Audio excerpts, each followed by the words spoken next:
Allez.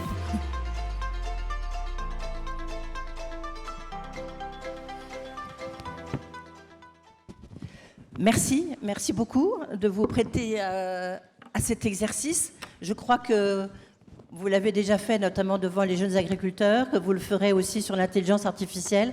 J'aperçois Dominique de Villepin, mais qui est vraiment à l'autre bout, ainsi que Aurélie Trouvé. C'est un moment, je disais, en particulier, parce que c'est une manière de savoir comment vous voyez la politique énergétique de la France, comment elle peut se dessiner ce futur énergétique. Je vous rappelle les règles du jeu, même si on vous les a déjà expliquées. Vous aurez 5 minutes pour vous exprimer sur ce cadrage de la politique énergétique de la France, éventuellement une ou deux questions, notamment sur la question de la fiscalité, le pouvoir d'achat des Français, et puis s'il y a un point ou deux, un élément assez marquant de votre programme. On va faire ça par ordre alphabétique. L'ordre alphabétique fait parfois bien les choses. En tous les cas, c'est des petits clins d'œil. Je vais commencer par vous, Christophe Béchu.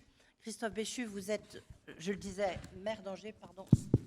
Et comme je ne veux pas me tromper dans vos fonctions, vous êtes maire d'Angers, vous êtes secrétaire national général de Horizon. Première question, c'est, on vous a peu entendu, notamment votre candidat, Édouard Philippe, sur cette question. Pour vous, cette politique énergétique de la France, c'est un enjeu de souveraineté, c'est un enjeu économique essentiel, c'est une manière de transformer la France comme puissance économique.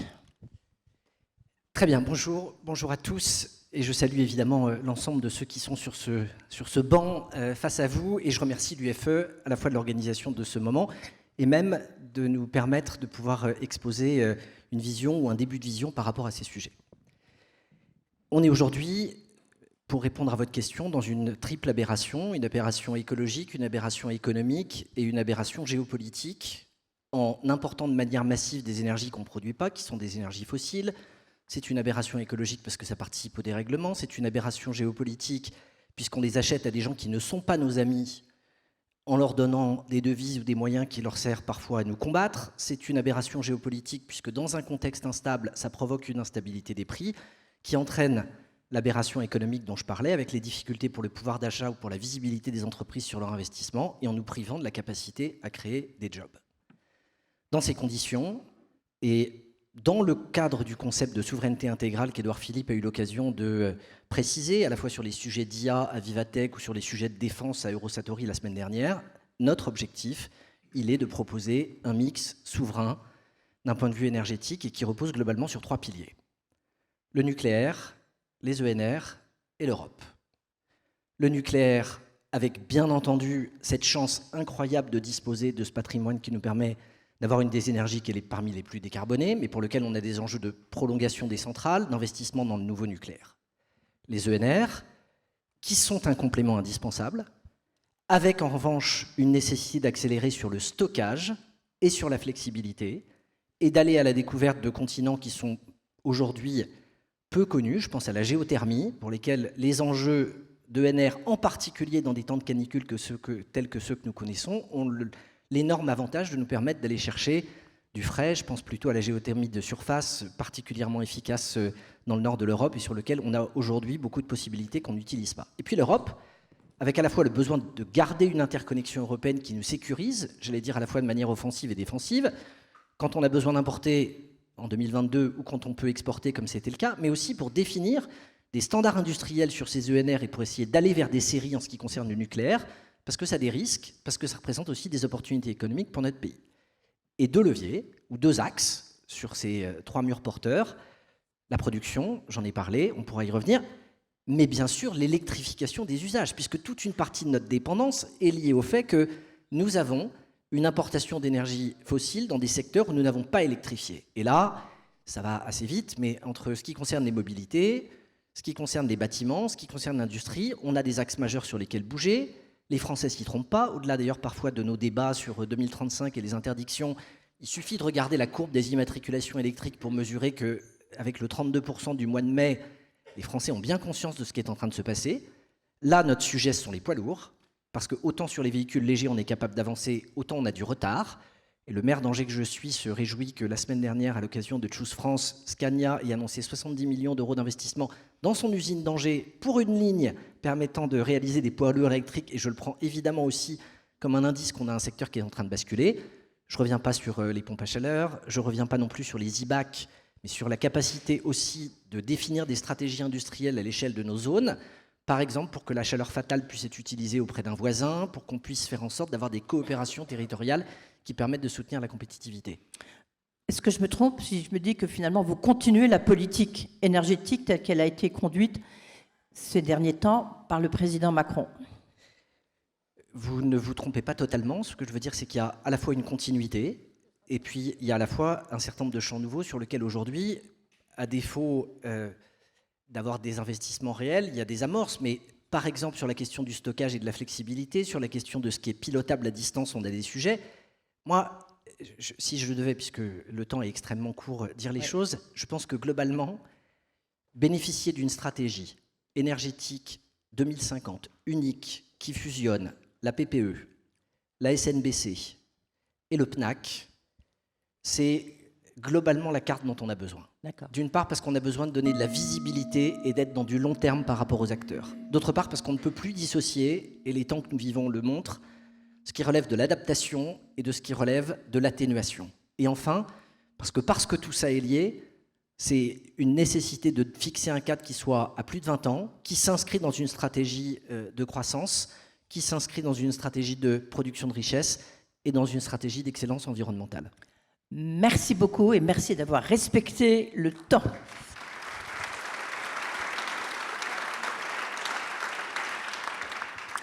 Olivier Faure, on se souvient, c'était en 2018 d'Emmanuel Macron qui annonçait, dans la lignée du président Hollande, la fermeture de 14 nucléaires, annonçait la fermeture, à échéance évidemment 2035, et annonçait la fermeture de Fessenheim, avant de changer totalement de pied et de relancer le nucléaire. Est-ce que le Parti socialiste et vous-même, est-ce que vous avez fait votre Bad Godesberg, comme on dit, votre aggiornamento nucléaire? Alors je vais vous répondre et d'abord y compris vous dire d'où je parle. Moi j'ai commencé ma carrière professionnelle dans une filiale d'EDF et de Framatome, et donc c'est vous dire qu'il n'y a pas chez moi de réticence à parler du nucléaire. Mais je vais vous dire aussi quelles sont mes options et je vais les détailler. Mais d'abord dire que, puisque nous parlons ici d'énergie, l'énergie c'est couramment ce qu'on peut dire c'est la vie, c'est en fait assez simple d'imaginer en un instant, si j'étais un gourou comme Pierre Ninet, c'est ça le film, je vous dirais fermez les yeux un instant et imaginez votre vie sans aucune énergie et vous retournez directement au Moyen-Âge. Ou en tout cas, vous repartez avant les grandes révolutions industrielles qui ont vu aussi la naissance d'empires liés à des énergies, le pétrole et le charbon. Et donc, la question, c'est une question très vaste qui nous est posée puisqu'elle met en jeu à la fois la question climatique, la question du pouvoir d'achat, la question de notre souveraineté, la question de notre réindustrialisation. Et donc, qu'est-ce qu'on fait à partir de là? Et donc, pour répondre très directement à votre question, pour ma part, je répondrai d'une formule simple. Le nucléaire autant qu'il est nécessaire, les renouvelables autant qu'il est possible. Pourquoi est-ce que je dis ça? D'abord parce que nous avons une chance extraordinaire, nous avons du vent, nous avons des marées, nous avons des courants, nous avons du soleil et nous avons la possibilité de développer très largement nos énergies renouvelables. Nous sommes, faut-il le rappeler, la deuxième puissance, nous avons la deuxième étendue... Réseau? Non, c'est pas ce que je veux dire. Le deuxième espace maritime, au monde, et donc la possibilité notamment de développer les éoliennes offshore, de faire en sorte que nous puissions, sur ce marché-là, être parmi les premiers. Nous avons ensuite, et je parle devant une spécialiste du domaine, devant Marie-Noëlle Battistel, nous avons aussi un parc hydroélectrique qui est l'un des plus grands au monde, le 10e, me semble-t-il. Et donc, c'est la raison pour laquelle nous avons là d'immenses atouts que nous devrions développer. Alors, en même temps, toutes les énergies ne se valent pas. Et je viens de parler des renouvelables. L'immense avantage des renouvelables, c'est comme leur nom l'indique, c'est qu'ils sont inépuisables et qu'ils sont non polluants. Il y a aussi, évidemment, une énergie décarbonée qui est le nucléaire.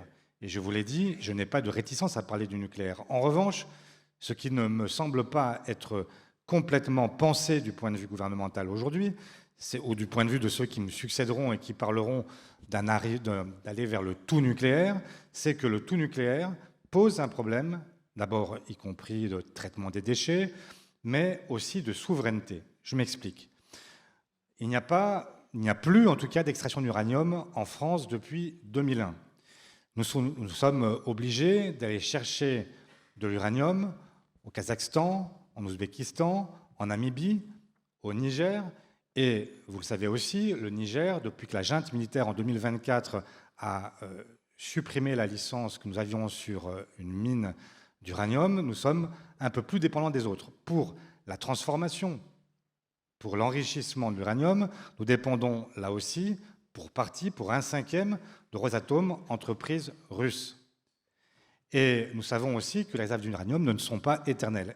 Je continue en disant qu'il y a un problème qui est posé aussi et qui est lié au fait que nous sommes dans une situation où, si on regarde ce que sera le marché mondial à l'horizon 2050, la part du nucléaire est une part extrêmement faible par rapport aux renouvelables. Et donc la question que je nous pose, c'est de savoir si nous avons intérêt à aller vers le tout nucléaire qui conduirait à développer une filière qui serait en réalité une filière qui aurait peu de possibilités d'extension sur le marché mondial.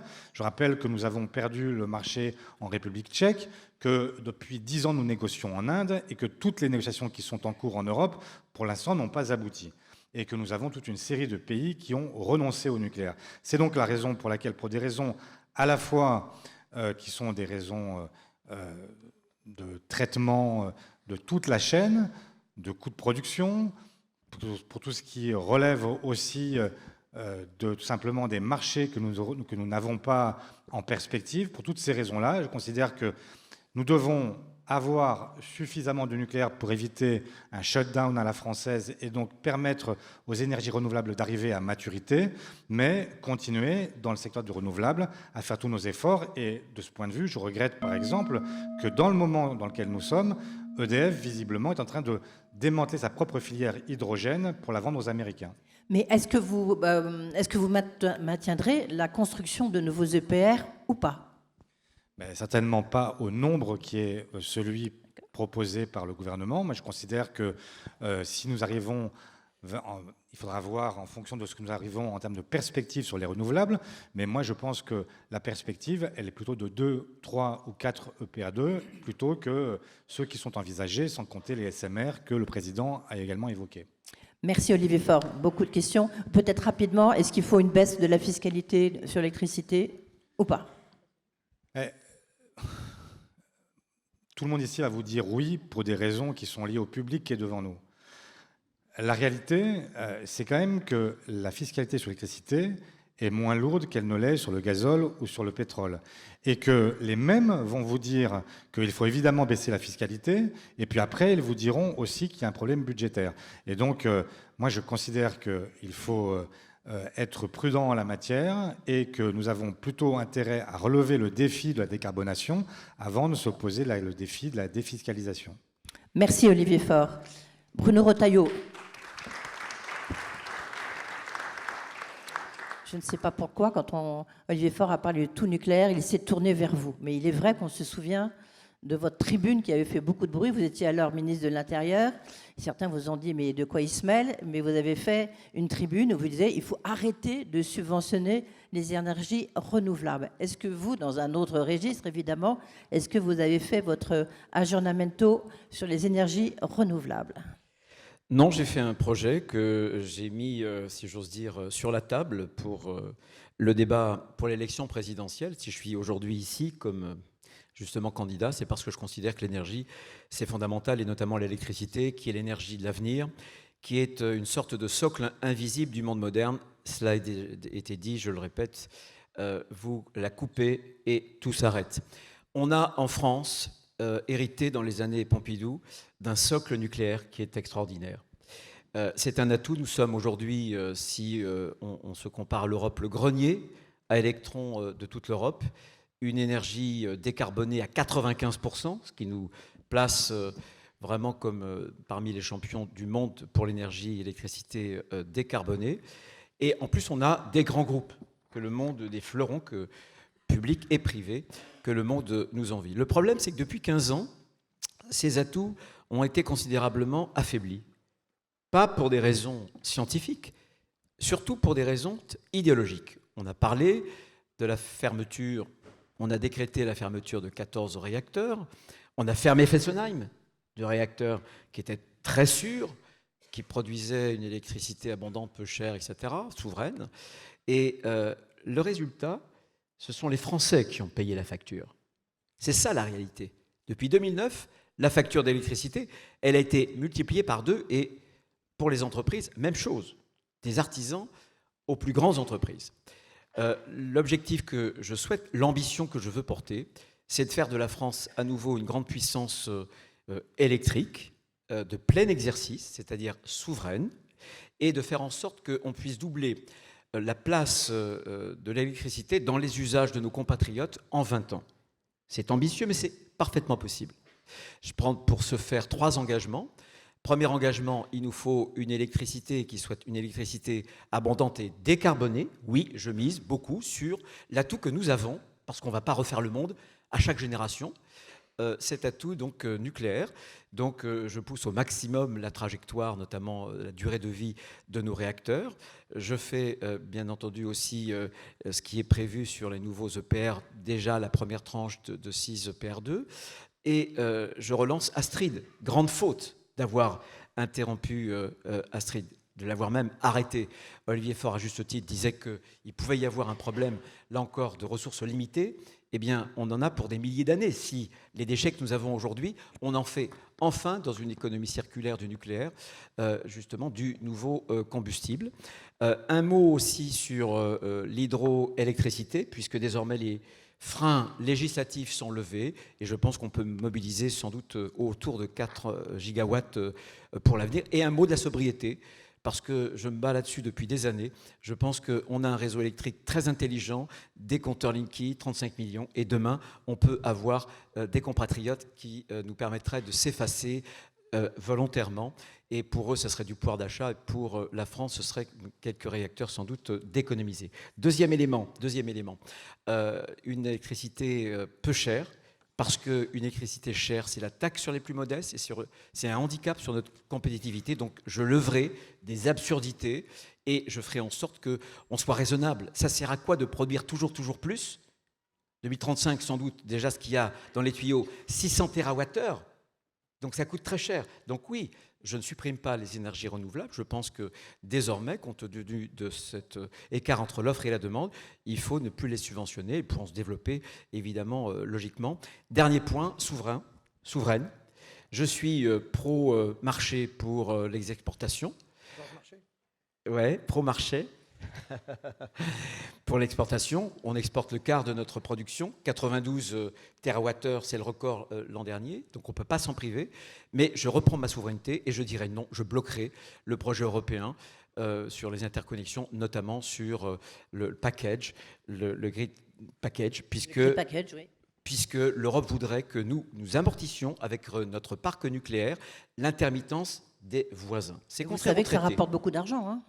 Non, vous ne m'avez pas compris. Je viens de dire que j'accepte tout à fait le marché, 92 TWh, mais que sur le projet européen de Europe Grid Package, je dis non.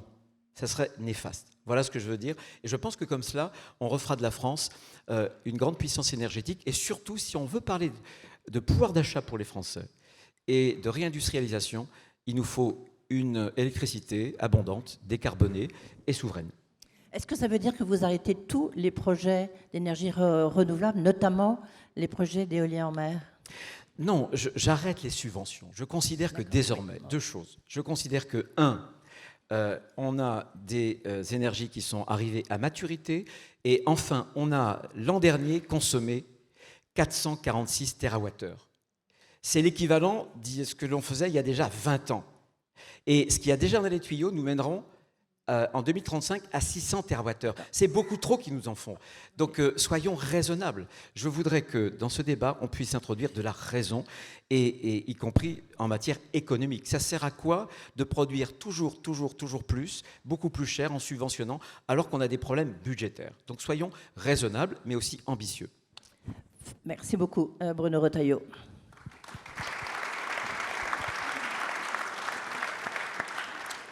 Fabien Roussel, Est-ce qu'on peut dire que vous faites partie de la famille du nucléaire, traditionnellement et historiquement? Plutôt. On peut le dire. Est-ce que vous pouvez nous dire, vous, comment vous voyez, parce qu'en fait, c'est presque la première fois qu'on vous entend vous exprimer sur cette question de la politique énergétique de la France dans les prochaines années. Quels sont, pour vous, les grands équilibres? Alors, vous êtes plutôt Olivier Faure, plutôt Bruno Retailleau ou Christophe Béchu? Voilà. Plutôt Fabien Roussel.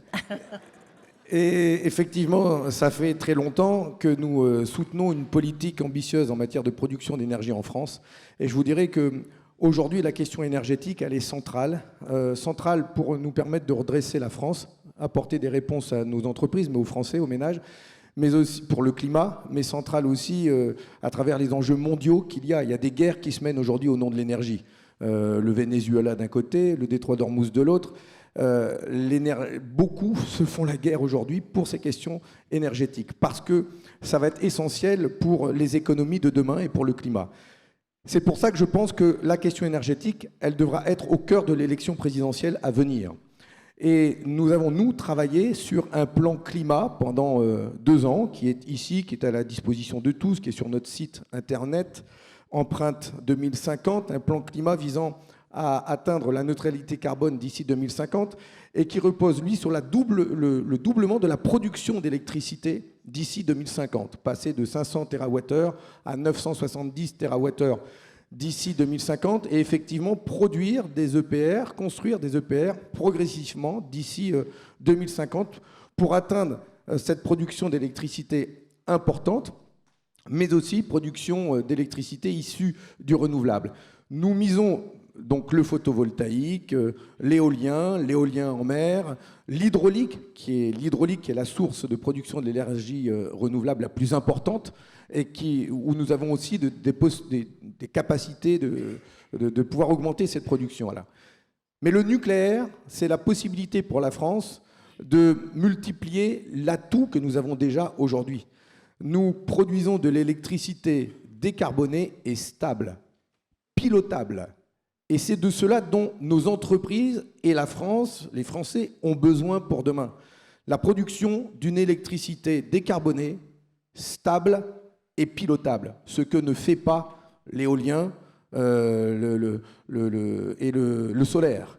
Et c'est pour ça que, bien sûr, nous faisons le choix d'investir dans la production d'électricité nucléaire, mais aussi de soutenir la recherche, le programme ITER, Cadarache, relancer Astrid, parce que c'est l'avenir, et travailler sur les EPR de nouvelle génération qui géreront mieux les périodes de canicule, l'eau, le refroidissement, etc., etc.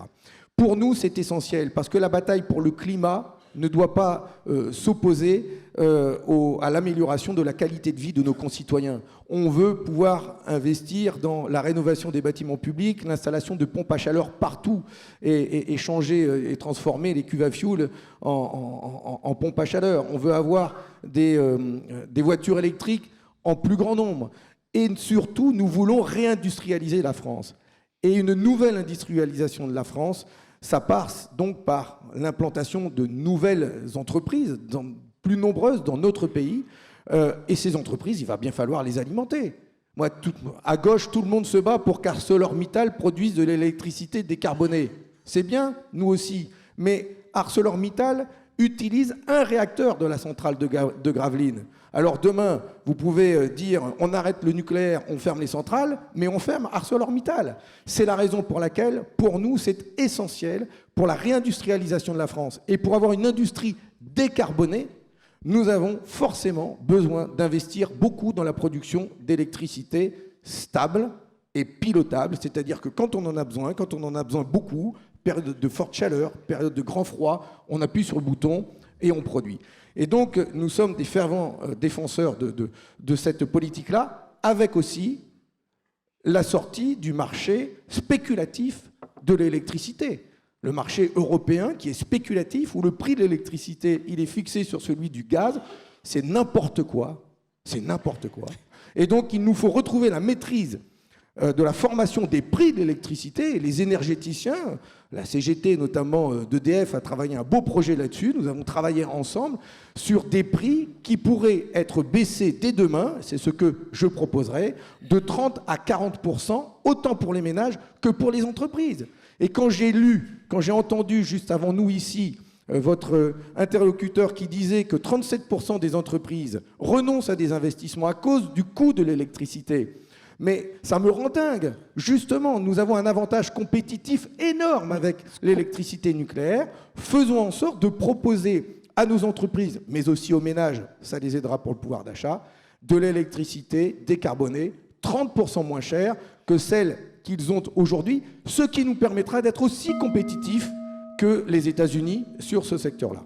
Fabien Roussel, certains pourront dire, surtout ici, devant cette Assemblée, qu'ils ont besoin d'investir. Si EDF veut investir, ils ont besoin justement peut-être de cette fixation du prix. Mais je pense qu'Agnès Pannier-Runacher vous répondra beaucoup plus. À part ce point-là, j'ai envie de dire, vous avez quasiment un programme qui est proche de celui de Bruno Retailleau, voire de Christophe Béchu et d'Édouard Philippe, non?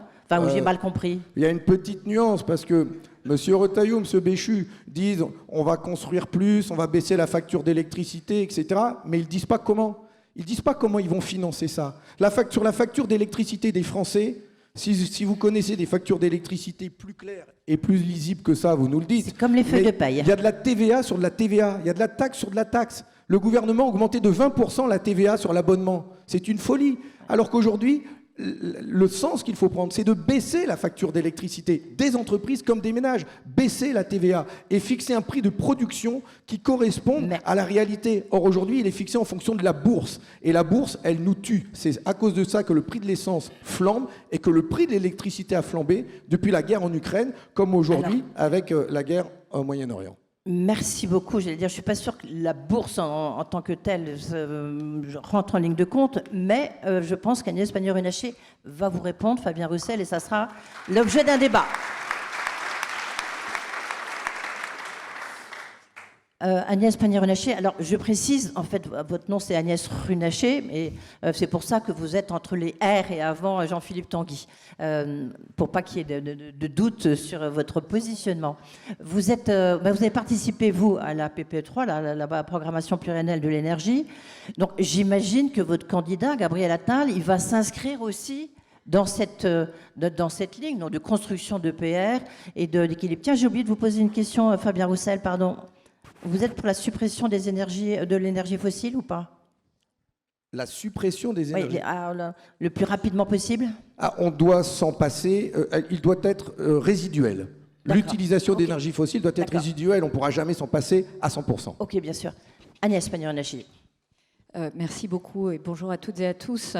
Alors peut-être pour répondre tout de suite à Fabien Roussel, lui dire que si on devait mettre le prix de l'électricité en fourniture au niveau du prix du nucléaire historique, le prix augmenterait. Hein. Je veux juste préciser ce point-là, ce qui ne serait pas une bonne nouvelle ni pour les Français ni pour les entreprises, puisqu'aujourd'hui, le prix de l'électricité de fourniture en 2025, il est inférieur à 60 €.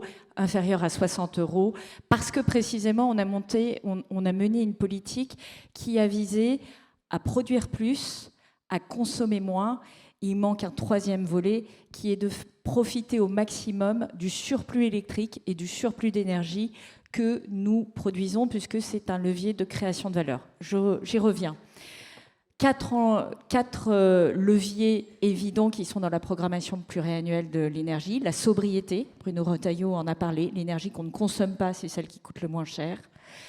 L'efficacité énergétique, et là, la science est de notre côté. Un moteur électrique, ça consomme, c'est un rendement 3 fois supérieur à celui d'un moteur thermique. C'est la même chose pour le chauffage. Donc ce sont des investissements, mais c'est du gain sur la facture à l'arrivée. Les renouvelables, tous les renouvelables, peu importe qu'ils soient électriques ou autres, et évidemment le nucléaire. Et ce que nous ajoutons à ça, c'est la volonté d'utiliser au mieux cette énergie pour la valoriser. On l'a vu avec l'intelligence artificielle, notre surplus électrique est aujourd'hui notre meilleur, et c'est ce que montrait EY, notre meilleur argument pour attirer des investissements industriels, des investissements d'intelligence artificielle en France. Et l'enjeu, c'est de créer de la valeur. Ce surplus électrique, c'est aussi un levier formidable de baisse de la facture des Français, à condition d'aller plus loin sur les tarifs, heures pleines, heures creuses. Il y a évidemment des choses à construire sur ça.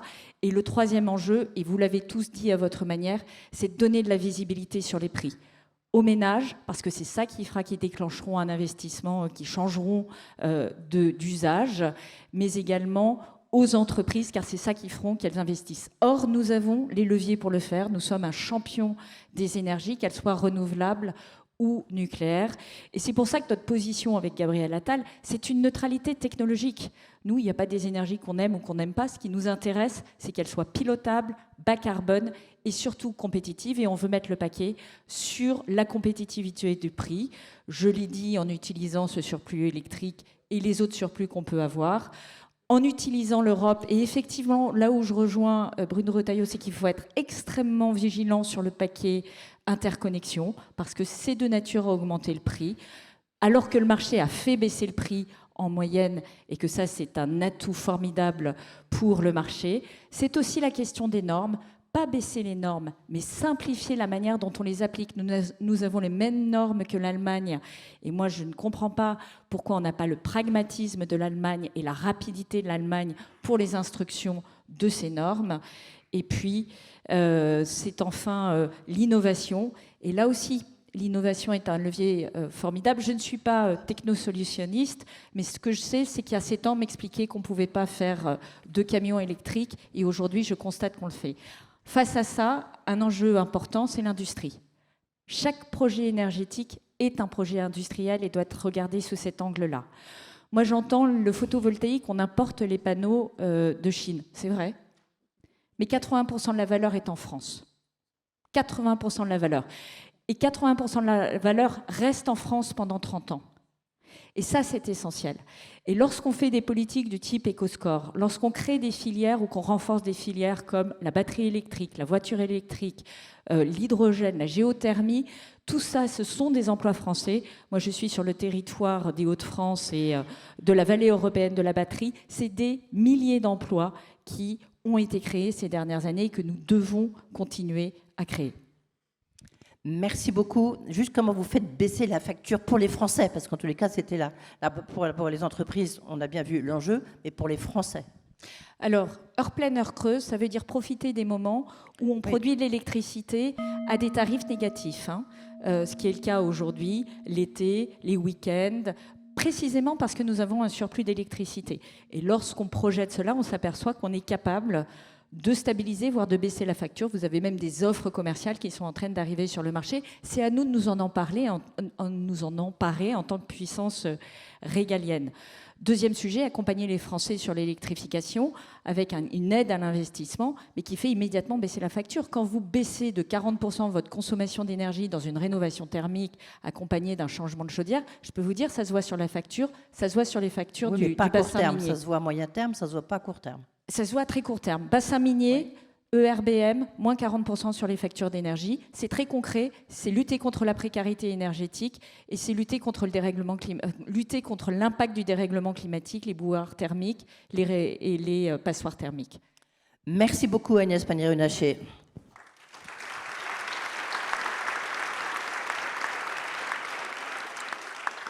Jean-Philippe Tanguy, le Rassemblement national, vous avez déjà émis des propositions. Alors peut-être que maintenant vous en retirez certaines qui ont fait couler beaucoup d'encre, notamment justement sur le tout nucléaire, sur le fait de sortir du marché européen, même si maintenant on a entendu des déclarations toutes récentes de Jordan Bardella qui disait que non, il voulait rester au sein du marché européen, mais qu'il fallait changer la fixation des prix. Alors j'ai envie de dire, c'est un peu le moment de clarifier bien votre position, la position du Rassemblement national.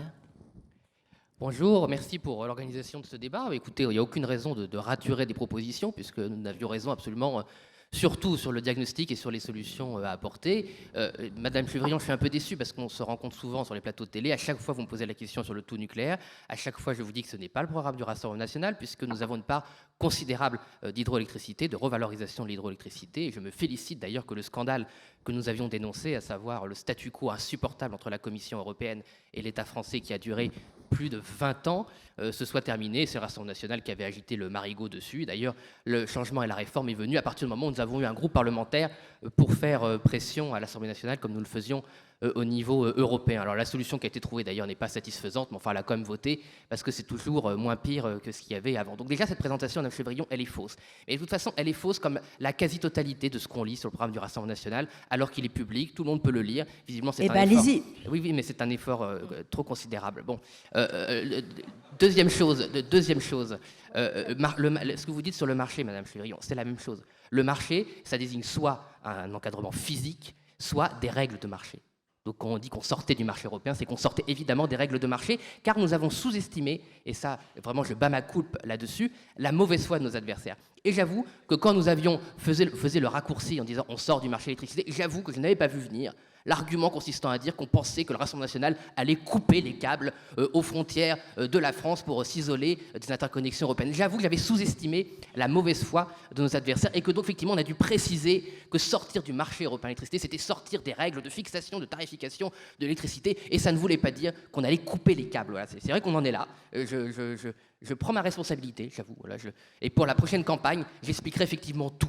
Parce que si on en est à devoir expliquer effectivement qu'on ne veut pas couper les câbles, effectivement le débat est intéressant. Mais alors, donc, on veut toujours sortir évidemment des règles de tarification de l'électricité. La France reprendra sa souveraineté totale sur la fixation du prix, sur la production, sur nos règles de fonctionnement et sur la concurrence interne au marché français. Il y aura donc des règles pour la France, qui sont essentiellement les règles qu'il y avait avant la privatisation et la libéralisation forcée, contrainte de l'Europe sur la France, aussi bien sur la structuration de la filière. EDF reprendra le contrôle total de RTE et d'Enedis, contrôle capitalistique et opérationnel total, sans cette espèce de théorie des apparences fumeuses, et d'une manière générale, encadrant avec pour conséquence une simplification générale de l'organisation du marché français de l'électricité et du gaz.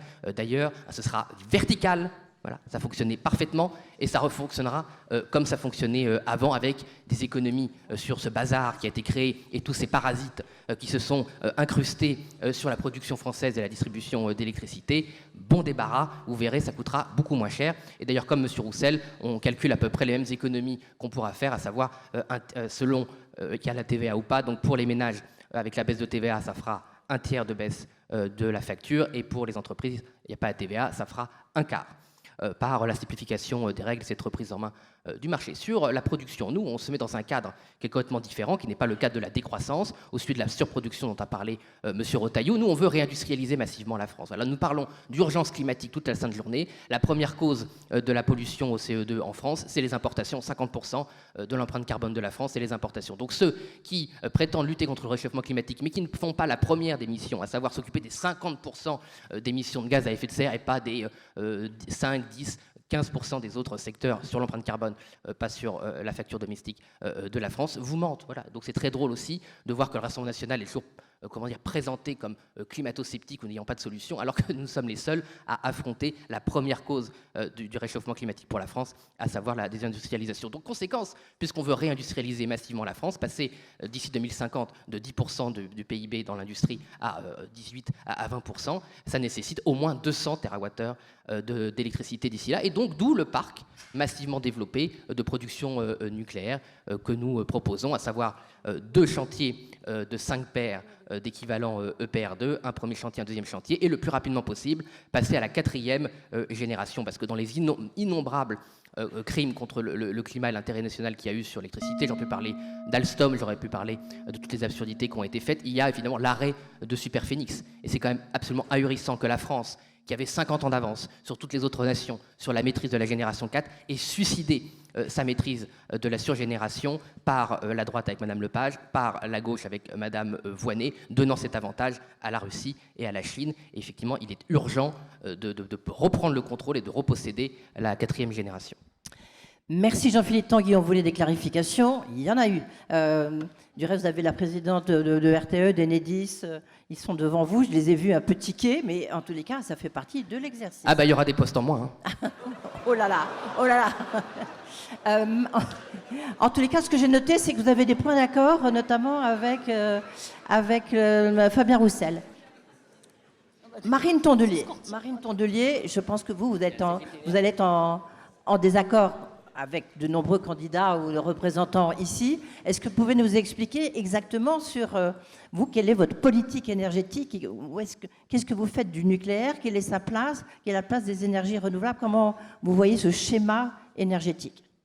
Eh bien, tout d'abord, merci de votre invitation. Je vais essayer d'être très merci claire. D'être là, parce que pour vous, je sais que c'était compliqué. Ah non, mais moi, j'adore l'adversité, il n'y a pas de problème. Je vais débattre sur tous les terrains. La dernière fois qu'on était tous les trois, c'était chez les jeunes agriculteurs. Ça s'est bien passé. Donc, on est dans un moment de la vie politique et de la vie des idées, je trouve, où c'est assez décevant. Et donc, je chéris toutes les occasions de replacer nos échanges sur le terrain du fond et dans la confrontation des solutions. Donc, je suis là avec plaisir. Et comme on n'a que 5 minutes, je vais essayer de synthétiser les choses en 3 objectifs qu'on fixe en tant qu'écologiste à la politique énergétique. Premier objectif, c'est de prioriser les besoins pour respecter la trajectoire des accords de Paris. Alors vous allez me dire, ça va sans dire, je vous réponds que manifestement, ça va mieux en le disant. Et donc on doit diviser par 4 les émissions de carbone d'ici 2050. Et là-dessus, il faut dire la vérité aux Français. J'ai entendu que 2 personnes, Madame Runacher et Monsieur Retailleau, évoquer le mot sobriété. Oui, il faut dire la vérité aux Français, ça ne peut pas se faire sans avoir une discussion nationale sur les besoins prioritaires. Par exemple, l'avion, les émissions sont en constante augmentation. Il n'y a aucun scénario qui pourra se faire sans réduire les distances parcourues. Et les nouveaux carburants, ça ne suffira pas. La fin de l'avion illimitée, c'est incontournable. Et puis, on peut aussi parler des data centers énergivores, parce que pour moi, ce n'est pas une priorité pour notre pays. On a besoin d'électricité pour les industries existantes, notamment pour la métallurgie, pour la réindustrialisation. Donc vous êtes contre les data centers, pardon, juste pour être clair.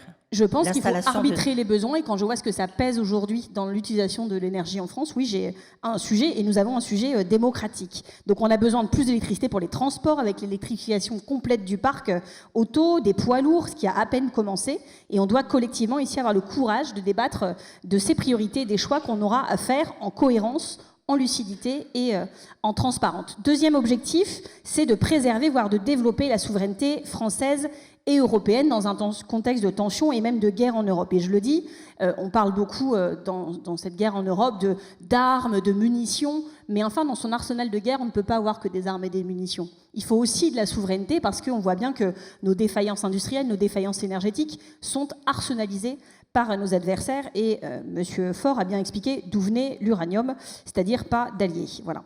Et je signale qu'à Dunkerque, toutes les 3 semaines, des fûts proviennent d'uranium de Russie, et que Framatome collabore aujourd'hui avec Rosatom, ce qui fait un scandale en Allemagne dont on ne parle pas en France, en pleine sanction économique. Chez les écologistes, on est des Européens convaincus, et donc on ne séparera jamais la souveraineté européenne de la souveraineté française, et on ne parle pas d'ailleurs d'indépendance, on parle bien de souveraineté, parce qu'aucun pays ne peut être complètement indépendant, et on doit pouvoir choisir en fait nos interdépendances avec des pays alliés et démocratiques. C'est pourquoi nous on propose, oui, 100% renouvelable à terme. C'est la solution la moins coûteuse et la plus résiliente, parce que le nucléaire pour nous n'est pas une option viable ni une alternative crédible. Il est trop cher, trop lent pour atteindre la neutralité carbone, et on voit bien que les nouvelles centrales dont on parle, les EPR2, ils ne seront pas livrés avant 2040, avant 2050, alors que nos objectifs climat, c'est pour 2030, je rappelle les accords de Paris, et que Flamanville a mis 17 ans à être construit, alors que ça devait prendre 5 ans, 54 mois exactement. Donc, je suis très inquiète si on se base là-dessus pour faire la transition. Les EPR arriveront après la transition. Et vous êtes donc pour la fermeture du parc, enfin progressive évidemment, du parc existant. On a bien conscience qu'il y a un effet falaise. Et donc, si un écologiste arrive à la présidence de la République, il ne va pas dire « je ferme tout de suite toutes les centrales ». Il va déployer les énergies renouvelables le plus rapidement possible, sans faire des moratoires comme M. Retailleau, ce qui est vraiment, en termes climatiques et en termes industriels, un non-sens.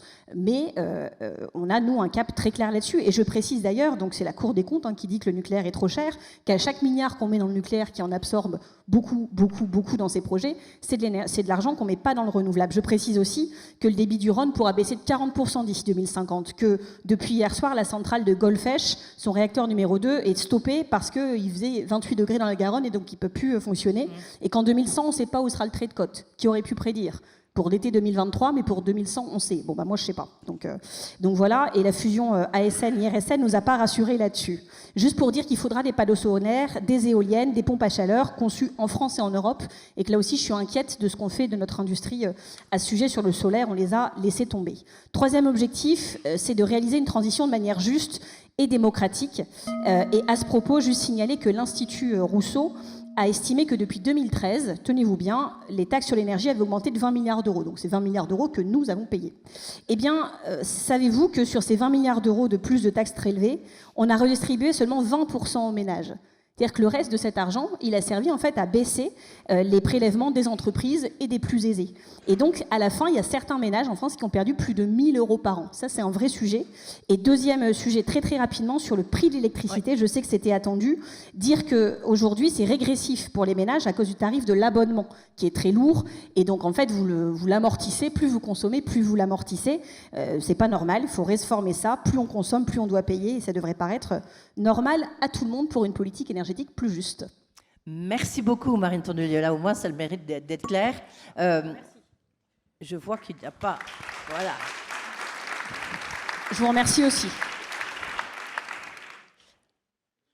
Aurélie Trouvé, vous êtes représentante de la France Insoumise.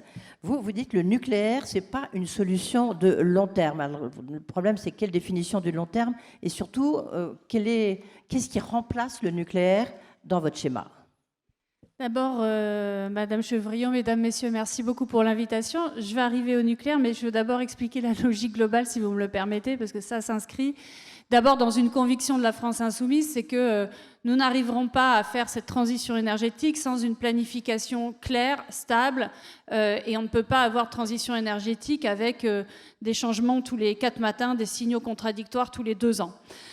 Ensuite, un objectif que j'espère nous partageons tous, c'est évidemment la sécurité d'approvisionnement. Ce qui demande, et vous aviez posé la question tout à l'heure, donc je vais le dire très clairement, de notre point de vue, une sortie à terme des énergies fossiles et au plus vite, pour une raison notamment, on le voit avec les chocs géopolitiques, c'est d'être indépendant le plus rapidement possible des hydrocarbures importés, ne serait-ce que parce qu'il y a un chaos international des marchés des matières premières qui va s'intensifier.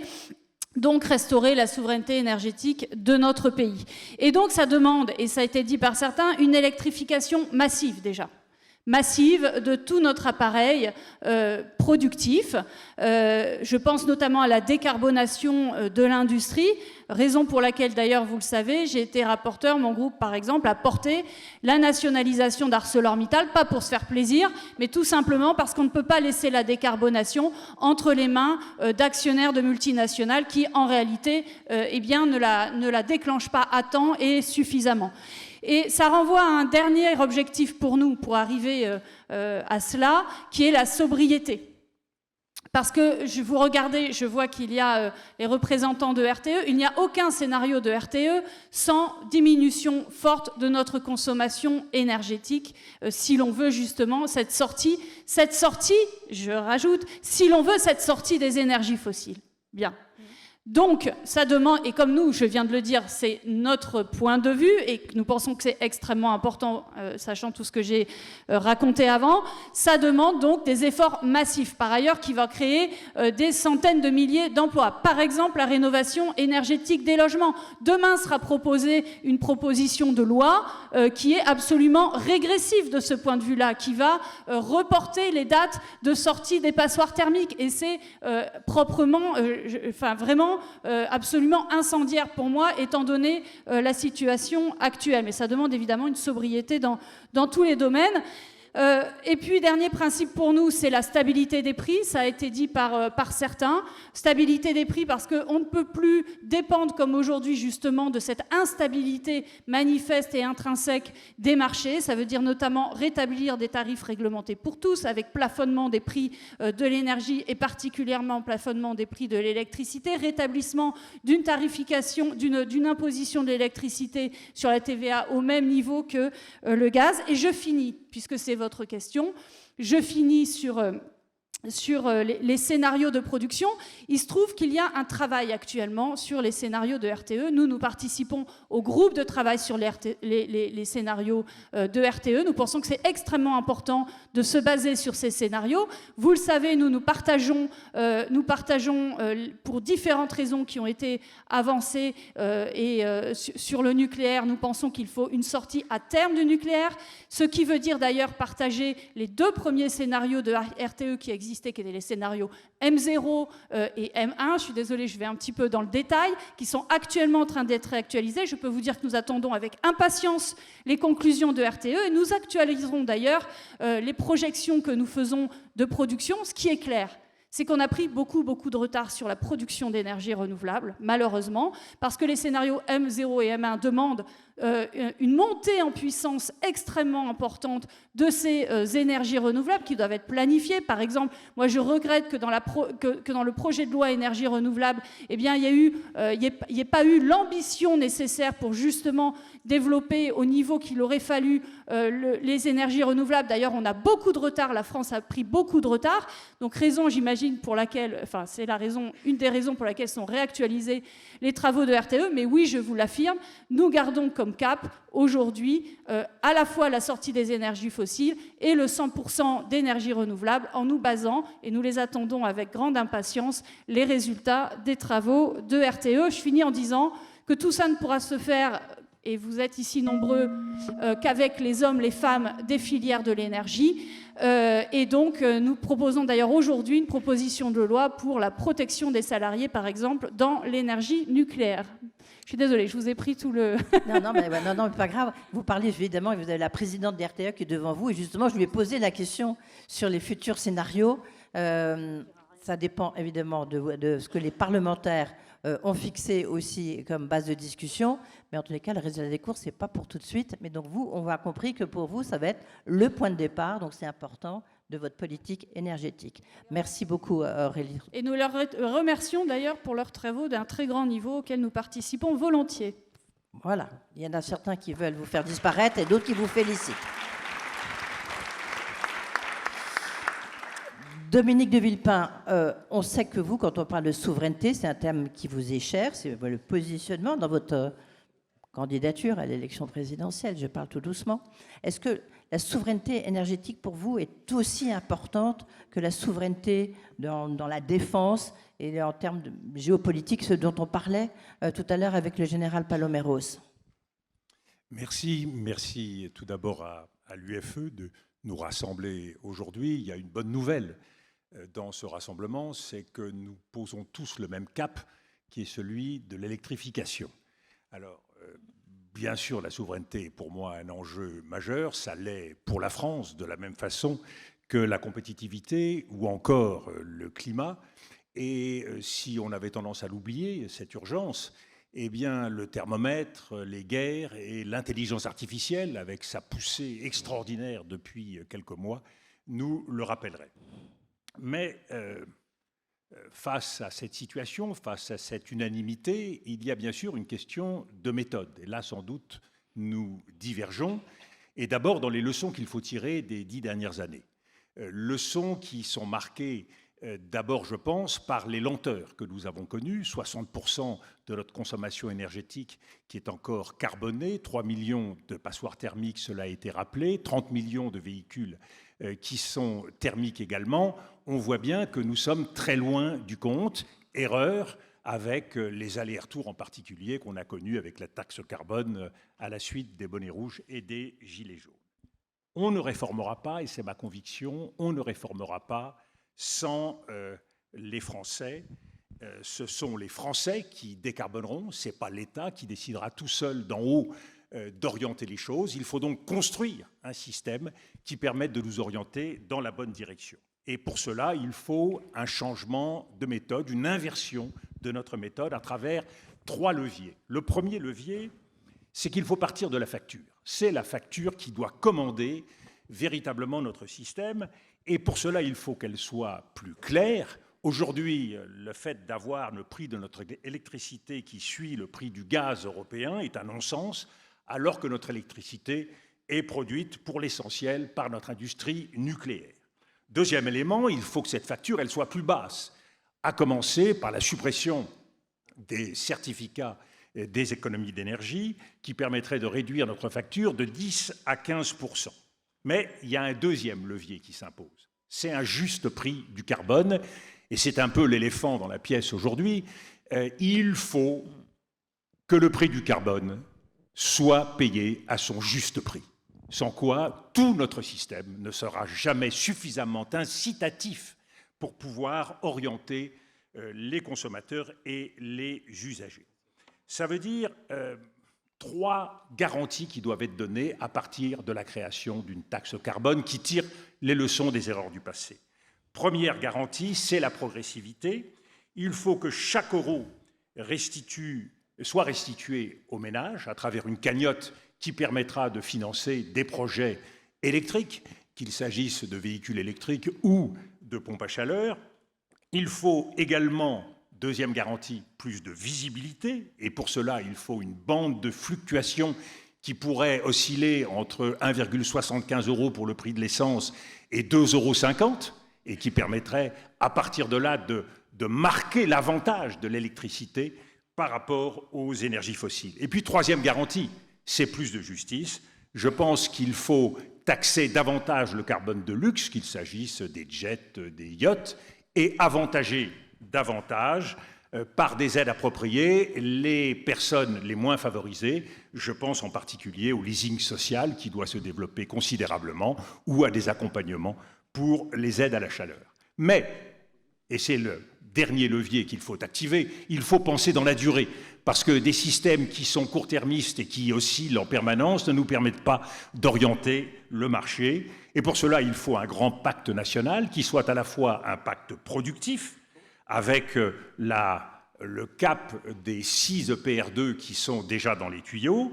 Il faut un pacte territorial, et je pense qu'il faut établir un lien entre le choix d'un certain nombre de territoires de faire des investissements dans des infrastructures électriques et le retour qu'ils peuvent en avoir, et donc avoir un versement énergétique territorial à l'avantage des citoyens de ces territoires me paraît très normal. Et enfin, il faut un pacte entre les générations qui permette d'une génération à l'autre de justifier l'effort entrepris par chacune de ces générations. C'est un souci de cohérence, et donc on le voit bien, c'est par ce changement de méthode que l'on peut seul réorganiser et rendre vertueux un système qui aujourd'hui ne l'est pas, ne serait-ce que par manque d'incitation.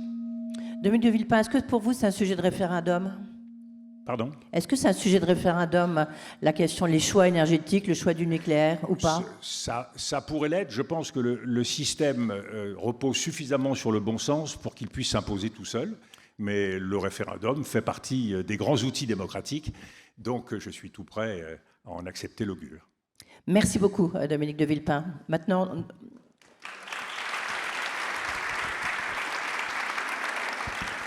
Juste rapidement, Fabien Roussel, vous avez le temps de répondre à une question. Je sais que vous devez partir, que vous devez aller chez vous à certains moments. Vous voyez des alliances avec qui, là, autour de la table ? Moi, j'ai un petit peu de mal, où je les vois un peu contre nature politique, si vous me permettez cette expression. Mais l'élection présidentielle, c'est l'occasion de construire la plus belle alliance avec le peuple. C'est programme contre programme. Qu'est-ce que vous voulez que je vous dise ? Donc c'est les Français qui choisiront par rapport au programme que nous proposerons. Et je crois, moi, que l'énergie, c'est un atout compétitif que nous avons en France qui est énorme, magnifique, grâce à notre parc nucléaire, grâce aux hommes et aux femmes qui l'ont bâti. Et avec ça, nous pouvons gagner demain beaucoup de place parmi les nations européennes et répondre aux besoins de notre pays. Merci à vous. Je dois effectivement inaugurer une nouvelle entreprise à Saint-Amand-les-Eaux. Et il faut le temps d'y arriver. J'y serai. Merci, au revoir. Fabien.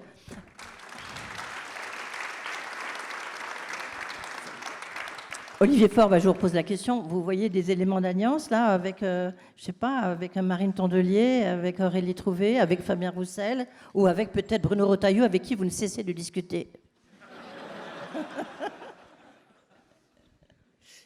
On ne partage pas tout à fait la même énergie, mais bon, oui, bien sûr qu'il y a des accords qui sont possibles, mais surtout ce que je voudrais dire, c'est que j'entends le débat que nous avons là ici, et je voudrais qu'il soit posé sur des bases qui soient des bases sûres. J'entends que pendant un temps, il était question d'éradiquer complètement l'énergie nucléaire.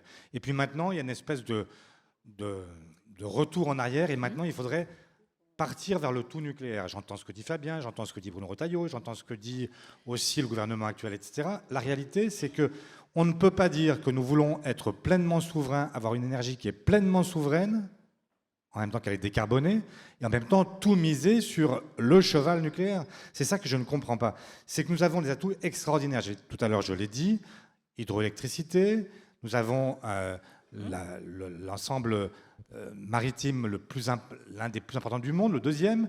Nous avons des capacités dans toutes ces technologies qui sont infinies.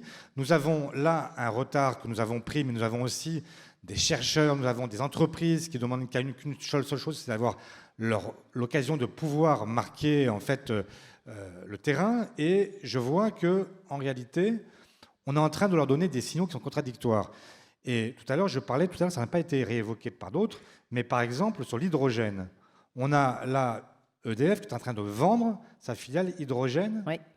Oui, mais enfin, quand même, moi j'aimerais comprendre quels sont les choix qu'on fait. Si on mise tout sur le nucléaire pour renoncer dans le même temps aux énergies renouvelables et laisser penser que non seulement c'est une énergie qui peut se déployer à l'infini, mais en plus qu'il y a un marché à l'international qui est un marché qui est exponentiel, là je me pose une question. Donc je veux bien, le nucléaire pour moi c'est autant que nécessaire parce que nous ne pouvons pas prendre le risque d'un shutdown à la française, mais on ne peut pas non plus tout miser dessus.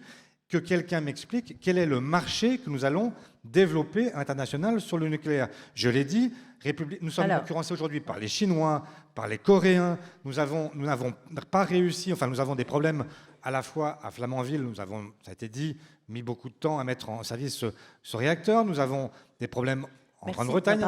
Non, mais on a très peu de temps, donc je suis désolé. En fait, quel est le sens de dire on mise tout sur le nucléaire et on oublie les renouvelables? Moi, j'aimerais qu'au contraire, on puisse avoir des bases qui soient des bases saines, des bases claires, qu'on puisse se dire les choses en vérité et qu'on puisse avancer en ayant effectivement une forme de neutralité par rapport à la technologie. Merci Olivier Faure, pardon. Je suis désolé. Je suis un peu obligée de vous interrompre parce qu'il nous resterait très peu de temps. Moi, je voulais juste, avant de poser une question, de répondre à votre demande, à Agnès Runacher, je voulais poser une question à Christophe Béchu. Et la même, j'ai posé la question plutôt dans le camp de gauche, la question à droite, le camp de droite, Christophe Béchu, Bruno Retailleau, Agnès Runacher. Comment est-ce que vous sentez que... Oui, c'est un accordéon qui est très très large. C'est un peu comme à gauche, non? Je me trompe? Je vois faire la grimace, Christophe Béchu. Non, d'abord parce qu'on est dans un processus de décantation et qu'à la fin, il n'en restera qu'un, d'une manière ou d'une autre. Ce que je veux dire, c'est que... Ça, c'est du bon sens. Ce que les candidats ne font pas, à la fin, ce seront les électeurs qui le font. C'est exactement ce qu'on a vécu en 2022 avec des candidats qui ont terminé sous les 5%. Parce qu'à un moment, il y a eu des effets de vote utile de la part des électeurs pour justement éviter qu'on se retrouve avec les extrêmes. Et il y a évidemment des différences qui peuvent exister entre nous. Moi, en entendant Olivier Faure, en fait, je me dis, on est à la fois... vote pas pour nous? Mais non, mais on est à la fois tous d'accord, parce qu'il y a quand même ce constat majeur sur l'électrification, sur la sobriété, sur la nécessité d'avoir un cap à long terme. Et en même temps, de la même manière que certains disent, pourquoi est-ce qu'il faut tout... Quand il dit « je ne comprends pas pourquoi on miserait tout sur le nucléaire », il y a peu de candidats qui proposent de tout miser sur le nucléaire. Il y a au contraire un mix qui est une nécessité. Et à l'inverse, imaginez 15 secondes qu'on diminuerait la part du nucléaire dans notre pays, compte tenu de ce qu'il nous apporte. Sincèrement, ce serait considérer qu'il faut se priver de certains de nos atouts, parce que quand on explique qu'on a une électricité qui est décarbonée à 95%, c'est à 68% grâce à ce parc nucléaire. Et si je vais plus loin... Il y a quelque chose qui ne colle pas quand on dit qu'il y a une urgence climatique, mais vous savez quoi? La priorité, c'est de sortir du nucléaire. C'est exactement comme si on disait que éteindre des incendies avec des canadaires, c'est quand même pas idéal d'un point de vue environnemental et qu'il vaut mieux s'en passer et les laisser dans les hangars.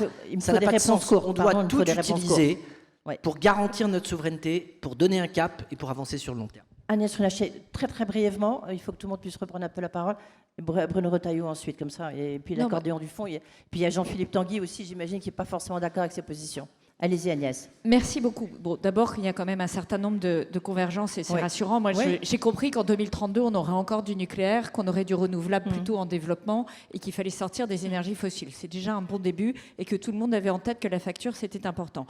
Sur la fiscalité, Moi, je veux revenir un moment sur ce sujet-là. Très Il y a rapidement, quelque je suis chose, désolée, très très rapidement, rapidement, oui. il y a quelque chose d'absurde de taxer plus une énergie décarbonée, pilotable, produite en France. La pilotabilité, je le rappelle, elle est valable aussi pour le photovoltaïque et l'éolien. Et arrêtons de répéter en boucle qu'ils ne sont pas pilotables. C'est une question de technologie. Les technologies existent. Okay. Et enfin, dernier point, c'est la question de la connexion du prix du gaz et de l'électricité. Ouais. Mais arrêtons de raconter ça. Ça fait 2 ans qu'on a déconnecté le prix du gaz du prix de l'électricité. C'est ce qui explique qu'aujourd'hui, on est beaucoup plus compétitif en prix de l'électricité que l'Allemagne et que l'Italie. Et en plus, on a le système électrique qui est le plus fiable quasiment au monde. Et ça a un prix. Donc arrêtons de nous flageller aussi sur la compétitivité. On se vend très mal. Le sujet aujourd'hui, c'est effectivement de privilégier les meilleurs projets, qu'il s'agisse de photovoltaïque, d'éolien, de nucléaire, et de baisser les prix. Bruno Retailleau, est-ce qu'il y a une synergie possible entre vous, plutôt le bloc central et les Républicains? Rapidement, je suis désolée, après... En tout cas, ce que je sais, c'est qu'une politique de l'énergie, parce que c'est tellement structurant comme la politique tout court, oui, ça doit obéir à la constance, à la cohérence. On ne peut pas avoir des têtes à queue. On ne peut pas décréter un jour qu'il va y avoir la fermeture de 14 réacteurs nucléaires, fermer Fessenheim. Ils n'ont pas été fermés. Hein, voilà. Non, mais écoutez, ils ont été d'abord repoussés et ça a cassé les jambes, les jarrets de toute une filière. Deuxième chose que je veux dire, c'est que la réalité s'imposera toujours. Okay. La PPE 3 est une aberration. Ah. Je l'ai dit pourquoi, je l'ai dit, et la PPE 3, ce sera l'équivalent de 3 mois supplémentaires sur la facture d'électricité. Et ça sert à quoi de produire toujours plus, alors que ce que nous avons dans les canaux en termes de capacité de production représente déjà 600 TWh en 2035. C'est du gaspillage. Cette année, l'an dernier, on a gaspillé 20 TWh d'énergie. Là, vous êtes d'accord avec Marine Tondelier, là. Décidément, il y a des alliances étranges. J'essaie de voir la réalité. Et enfin, je dis que, évidemment, c'est le prix. C'est le prix qui va tout faire. Et aujourd'hui, je pense que sur les certificats d'électricité, il y a des aberrations. L'État, à la fois, taxe l'électricité, alors qu'il voudrait qu'on multiplie les usages de l'électricité. Il y a par exemple, en matière de passoires thermiques, vous avez des logements qui sont chauffés à l'électricité, mais qui sont déclassés, et d'autres qui sont chauffés au fossile, et ce n'est pas le cas. Il y a plein d'aberrations. Donc je pense qu'il faut revenir au bon sens. Merci. Jean-Philippe Tanguy, est-ce que vous voyez des points d'accord avec différents candidats éventuels? Non, aucun. Merci. Non, mais j'ai quand même des choses à dire. Mais écoutez, il y a des choses très étranges. Donc déjà, Monsieur Béchu, vous dites, ce serait fou de baisser la part du nucléaire dans le mix énergétique. Alors votre candidat, si vous n'êtes pas au courant, soutient une baisse de la part du nucléaire dans le mix énergétique. Ah bah si, parce que si vous gardez le même nombre de... Non, une part, elle est toujours relative, Madame Runacher. Par définition, c'est un pourcentage, donc c'est toujours relatif aux autres énergies. Donc si vous augmentez, si vous doublez les éoliennes, si vous multipliez par 20 les éoliennes, la production des éoliennes en mer, si vous faites du photovoltaïque qu'on n'a pas besoin, effectivement, la part relative du nucléaire, on n'a pas du tout besoin de photovoltaïque, mais les Chinois en ont besoin. Parce que, autre chose incroyable, donc Monsieur Faure s'interroge sur le marché international du nucléaire à l'étranger. Mais nous sommes le marché international de la Chine pour les énergies que vous subventionnez. Donc c'est fascinant. Non seulement vous n'avez pas préparé l'export du nucléaire ou d'autres technologies françaises, mais vous êtes devenu le marché d'export des surplus chinois sur les panneaux photovoltaïques. Alors nous avez annoncé une grande usine de panneaux photovoltaïques. À l'époque, vous étiez ministre, Madame Pannier-Runacher. Je vous avais dit que cette usine n'aurait jamais lieu. Vous m'avez traité de populiste de tous les noms comme d'habitude. Cette usine a été annulée, évidemment, puisque ça n'a aucun sens dans les situations actuelles pour les Chinois de produire. Merci Jean-Philippe Tanguy. Oui, mais c'est dommage parce que je suis quand même tout seul à dire des choses différentes. Donc, si vous voulez, ça serait pu intéresser les gens. Peut-être qu'il faut se demander pourquoi vous êtes tout seul à dire ça. Marine Tondelier, rapidement, voilà. Allez, on ne peut pas dire qu'on n'a pas besoin de photovoltaïque. Mais nous, on a des électeurs. D'accord, super. Génial. Oula, c'est l'heure du déjeuner bientôt, c'est pour ça.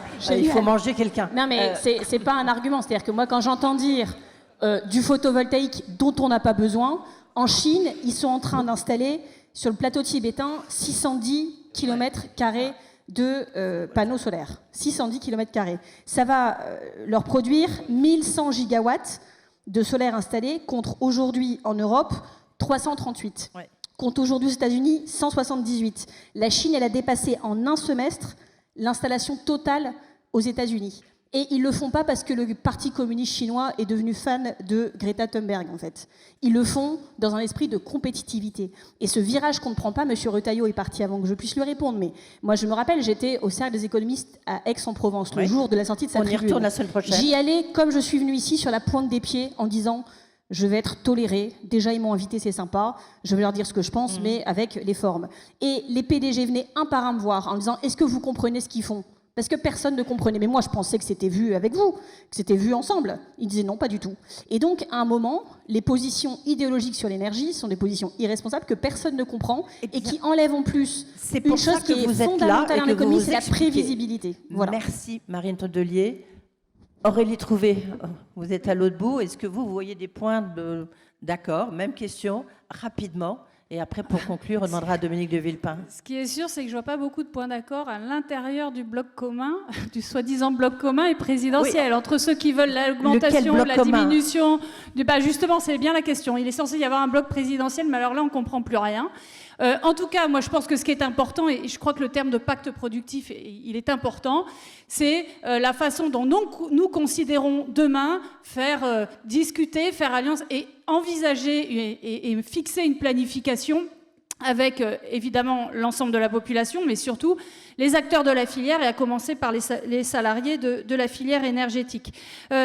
Juste, vous avez posé aussi la question du référendum. Et moi, j'observe que la programmation pluriannuelle de l'énergie n'a même pas été votée à l'Assemblée nationale. Commençons déjà par faire en sorte qu'il y ait un vote de l'Assemblée nationale.